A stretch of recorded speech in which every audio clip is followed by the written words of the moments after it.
खरा मित्र खांद्यावरचा हात होतो, आनंदाची जात होतो, शरीरावरची कात होतो आणि मित्र संकटात असेल तर संकटात असणाऱ्या मित्रासाठी तो संकटावरची मात होतो, अशी अतिशय सुंदर अशी म्हण मित्रासंदर्भात आहे. एवढंच काय, मित्र म्हणजे जीवन जगण्याचा, आनंदी जीवन जगण्याचा खरा मार्ग होय असं देखील म्हटलं जाते. आणि एका कवीने तर असंही म्हणून ठेवलं आहे की मित्र हा वणव्यामध्ये गारव्यासारखा भासतो. असे असतानासुद्धा जर मित्रच वैरी झाला तर, मित्रानेच मित्राचा घात केला तर मग मात्र समाजमन हे सुन्न झाल्याशिवाय राहत नाही. अशीच एक दुर्दैवी घटना मुक्ताईनगर तालुक्यात डोलारखेडा फाटा ते घोळसगाव पूर्णा नदीचा पूल या दरम्यान घडली की ज्याच्यामध्ये मित्रानेच मित्राचा काटा काढत काही पैशांसाठी मित्राने मित्राचा खून करत हातपाय बांधून त्याला नदीत टाकून दिले.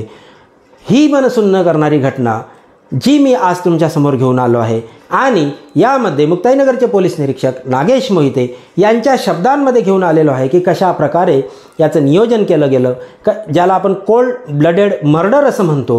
हे का कोल्ड ब्लडेड मर्डर म्हटलं गेलं हे आपण आज आपल्यासमोर घेऊन आलो आहे. तर मित्रांनो, अद्यापही आपण हे चॅनल सबस्क्राईब केलं नसेल, कृपया सबस्क्राईब करा, लाईक करा, कॉमेंट करा. आजचा व्हिडिओ आवडला तर शेअर करायला मात्र विसरू नका. सर, 18 जुलै रोजी रात्री जळगाव येथील एका तरुणाचा खून आपल्या मुक्ताईनगर तालुक्यामध्ये झाला होता. या संदर्भात डिटेलमध्ये आपण काय माहिती द्याल? 18 जुलै रोजी रात्री 8 वाजण्याच्या सुमारास जळगाववरून नितीन पाटील आणि वैभव कोळी असे दोघेजण वैभव कोळीच्या स्कूटीवरून डोलारखेडा फाट्याला आले होते. तिथं वैभव कोळी याने त्याचा एक साथीदार आहे संतोष कठोरे म्हणून, बोदवड तालुका मुक्ताईनगर येथे. त्याच्या मदतीनं नितीन पाटील याच्या छातीवर आणि गळ्यावर जवळपास 13-14 वार करून निर्घुण खून केला आणि तिथून त्याची डोलारखेडा फाट्याच्या अलीकडून बॉडी उचलून पूर्णा नदीत रात्री 9:30च्या सुमारास टाकून दिली होती. आणि हा खून जो आहे तो वैभव कोळी आपला मुख्य आरोपी, त्यांनी सुमारे 4 ते 5 लाख रुपयाच्या उसनवारीच्या पैशावरून नितीन पाटीलकडून घेतले होते, तर त्या पैशावरून हा खून केलेला आहे. ओके, दोघं मित्र होते का?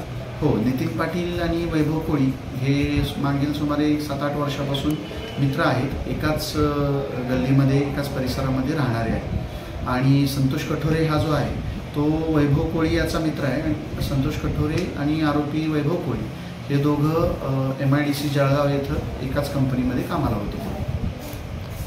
खुनामागचं कारण नेमकं काय सांगता येईल? पैशांच्या देवाणघेवाणीवरून किंवा अजून कोणतं कारण आहे का?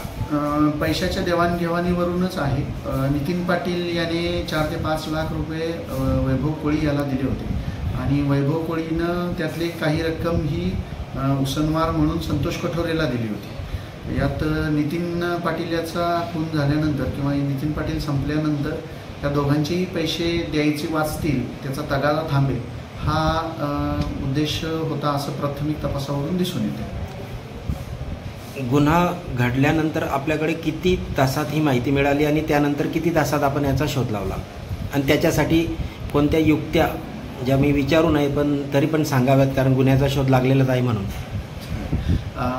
गुन्हा घडल्यानंतर सुमारे 1:30 वाजता रात्री आम्हाला याची माहिती मिळाली. नाईट राऊंडचे आमचे स्टाफ आणि अंमलदार फिरत होता, तर त्यावेळेस नितीन पाटीलचे नातेवाईक मुक्ताईनगर पोलीस स्टेशनला त्याचा शोध घेत आले.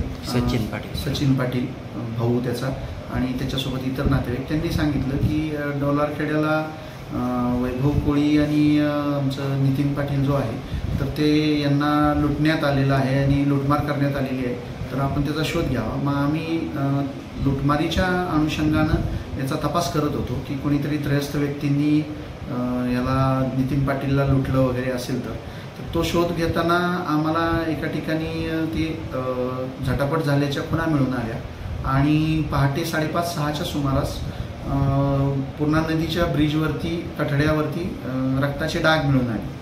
त्याच्यानंतर आम्ही वैभव कोळीकडे त्याचा सखोल तपास केला असता वैभव कोळीनं गुन्हा कबूल केला आणि संतोष कठोरे याचं नाव सांगितलं त्या गुन्ह्यात. त्याच्यानंतर संतोष कठोरेला आम्ही शताबीनं ताब्यात घेतलं. वैभव कोळी हा त्यामध्ये आरोपी आहे असं आपण म्हणता येईल आणि आरोपी स्वतः फिर्यादीसोबत रात्री पोलीस स्टेशनला येऊन तक्रार करत होता अशी माहिती मिळाली, खरं आहे का?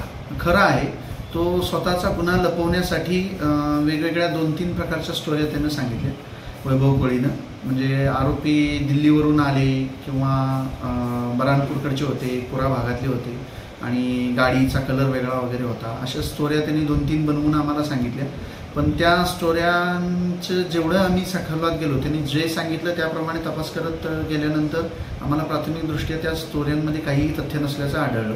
आणि सकाळी कठड्यावरती रक्ताचे डाग मिळाल्यानंतर आम्ही वैभव कोळीवरतीच जास्त फोकस केल्यानंतर हा गुन्हा उघडकीस आला. त्यांनी तो स्वतःचा मित्र, नितीनचा मित्र असल्याचा फायदा घेऊन त्याखाली त्यानं लपायचा आणि गुन्हा उघडकीस येऊ नये याच्यासाठी करायचे तेवढे सगळे प्रयत्न त्यांनी केले. या मर्डरला तुम्ही कसं बघाल? म्हणजे जसं एक थंड डोक्याने केलेला, कोल्ड ब्लडेड आपण असं म्हणतो, या संदर्भात काय म्हणाल पोलीस डिपार्टमेंटचे अधिकारी म्हणून?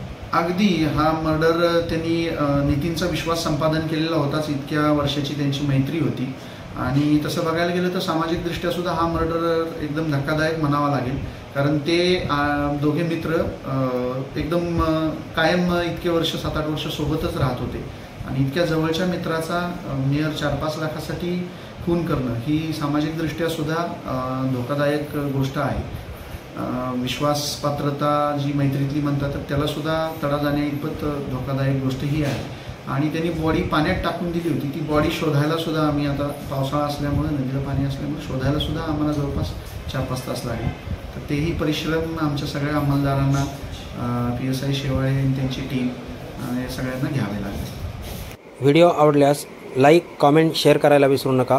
सबस्क्राईब करा YouTube channel Wadekars info news.